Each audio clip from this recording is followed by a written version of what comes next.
Hi friends, my name is Steve Pridemore and I'm the lead pastor of Hillside Church in Marin County. I am loving taking this flawed follower journey together with all of you. Matthew 14:29 says that Peter walked on water and came towards Jesus. Now, if you're anything like me, you read the story of Peter walking on water, you hear this verse and your first thought is, really? Walking on water? Come on. I find that hard to believe. And that's why I find the skepticism and the confusion of the disciples in this passage helpful. Think about it. They had just witnessed Jesus feeding a multitude with just a few pieces of food. You would think that at this point they would have come to expect the miraculous. But for them and for us, when God moves in ways that are different than what we know, we can find it hard to accept. I find this miracle particularly confusing and challenging because it doesn't really seem to help anything. I mean, nowhere does Jesus say that we should strive to walk on water. He doesn't turn around after Peter fails and say, "Who's next?" and then give water walking lessons. So why would Jesus intentionally let them see him do this and then invite Peter to do the same? It just seems strange and hard to believe. But if you really read the text, you'll see that the point of this experience was not the water walking.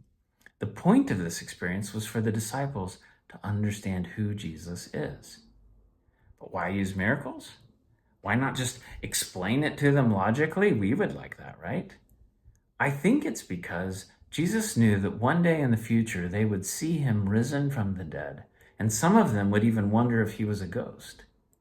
But the future of God's mission on earth is built upon the disciples believing that God can do something that doesn't fit into their categories or previous experiences. They had to be able to believe what they saw in the resurrected Christ. These miracles, if you will, are preparing the disciples for an even greater miracle, pointing to God's ability to set everything right, not just the wind and the waves, but our whole history, our world, our very souls. The point is not walking on water. The point is Jesus. Of course we struggle with the idea of someone walking on water, but the question isn't if someone actually walked on water, it's if Jesus rose from the dead, because it all hinges on that.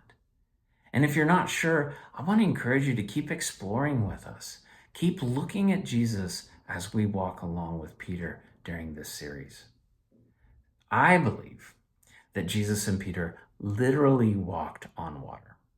And I believe that because I believe that Jesus Christ was literally crucified and buried and rose from the grave in order to reconcile my flawed and broken self to God. And if that's true, then he is clearly operating with power I don't understand. And there's no reason to assume that that power would not also extend to things like healing the sick, multiplying food, or even, yes, as odd as it seems, walking on water. And there's no reason to believe that God's power cannot extend into your life with whatever wind and waves you may be facing today.